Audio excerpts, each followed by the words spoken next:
En fait, c'était une écriture qui a été longtemps patriarcale, où l'homme était valorisé plus que la femme, et la femme était limitée dans beaucoup de choses et n'avait pas le droit ou n'avait pas les opportunités de contribuer au leadership communautaire.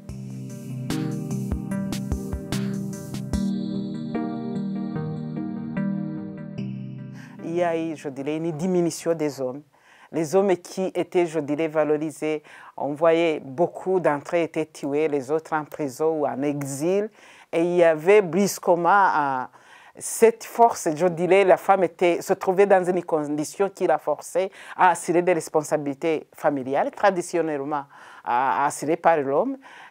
ou bien à assurer le leadership communautaire, puisqu'il y avait des communautés où il y avait 70% de la population était féminine.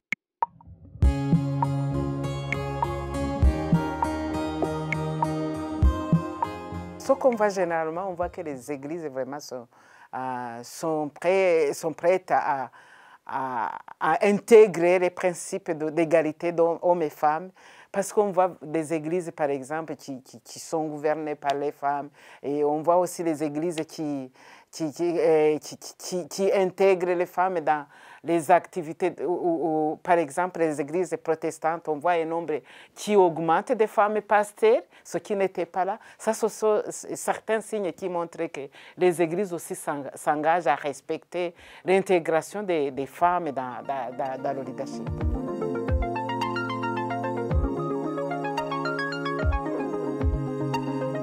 Ce qu'il faut faire, c'est que d'abord, les responsables soient conscientisés de l'importance de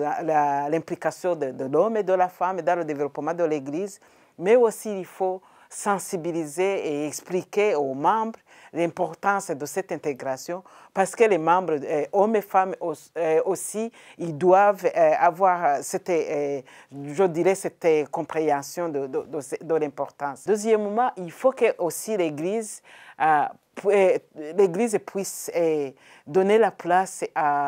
aux projets spécifiques qui soutiennent, par exemple,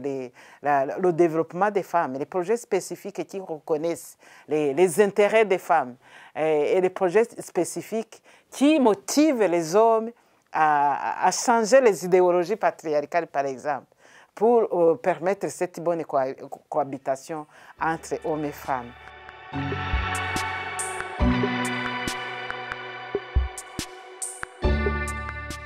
Un projet, par exemple, qui traite, je dirais, la sous-estimation des femmes, parce que beaucoup de femmes se sous-estiment à cause de ce qu'ils ont, des climats communautaires dans lesquels ils ont évolué, à cause de cet environnement patriarcal dans lequel ils ont évolué. Les femmes peuvent endoctriner certaines idéologies, même si vous les impliquez dans la prise de décision, elles ne sont pas efficaces. Donc, on peut, par exemple, initier des projets qui améliorent les façons, par exemple, comment ils peuvent contribuer, par exemple, dans les projets en rapport avec l'explication de leurs droits, les projets en rapport avec le développement des habiletés de défendre les droits des femmes.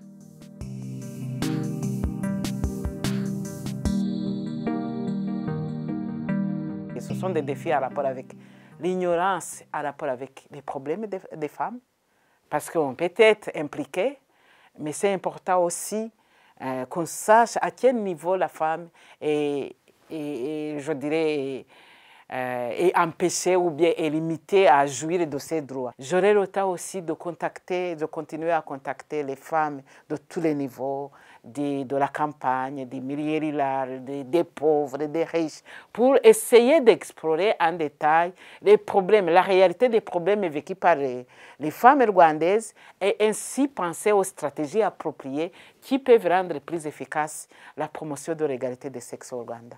Je pense que d'ici quelques années, il y aura une grande évolution par rapport à la confiance que la femme aura en soi au Rwanda.